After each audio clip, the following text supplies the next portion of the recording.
Thank you. We'll take one more. Yes, John.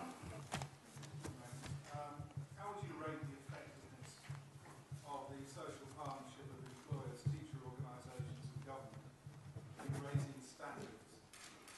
And would you continue after the election? Do you want to go first this time? Well, the answer is that if we are the governing party, the social partnership will continue in the context of the national agreement and all the work we do. If the Conservatives are the government, the national agreement will go, the social partnership will go. Some people may applaud that because it would be a more deregulatory environment.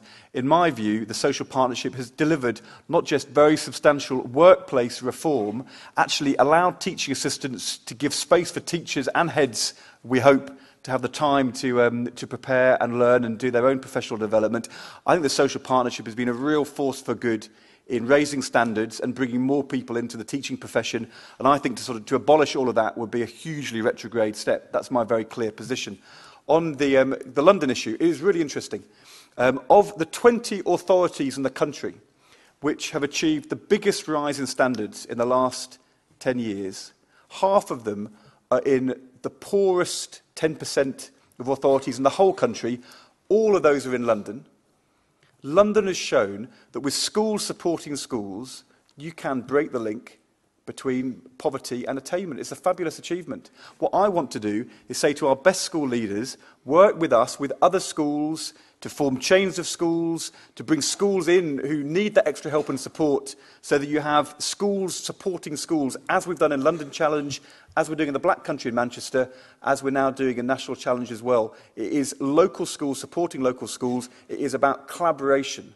It is not about the competitive pressures which Michael wants to introduce into the system. Which, I actually think he should be willing to speak openly about his plans rather than trying to avoid that discussion. This is an education debate. Let's lay it on the table and then have a discussion about whether or not I'm right and he's wrong, or vice versa.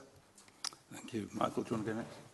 I was just reading a speech just now in which this case was made for the market. Parents are voting with their feet, choosing schools that were once unattractive, and creating pressure for improvement in other local schools too. These incentives do matter. Ofsted reports, externally validated tests, school-by-school comparison and parental choice are all powerful spurs to improvement. Head teachers and governing bodies should be concerned if their results don't compare with the best. They should feel the pressure if they do not match that school down the road. It was my speech to the SSAT in 2007.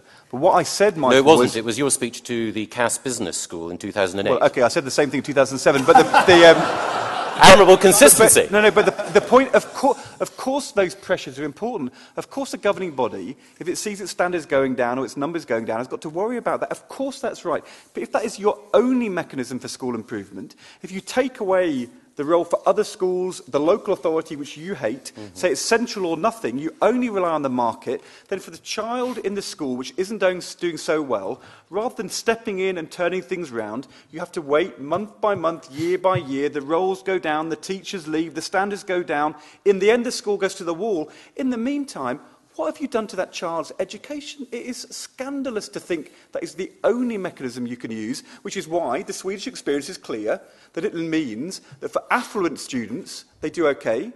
Overall standards have gone down because the poorest students lose from that kind of market approach. That is exactly the argument I made in 2007, in 2009, I'm making today. You've got to defend your position. Michael? Well, I thought you did a very good job of defending my position when you gave the Cass Business School speech. It's just cheap, Michael. You can't play silly debating games. You know in that speech, I go on to say... Why should you be allowed to and I should be banned from doing it? Because I say in that speech, which you've quoted in part, if that is the only mechanism you use, I then say there's a role for the local authority, for the governing body, and in the end, National Challenge. You are against all the other mechanisms. You want the market to be the driver, and you've got to answer the charge that that is unfair and very, very expensive at the same time.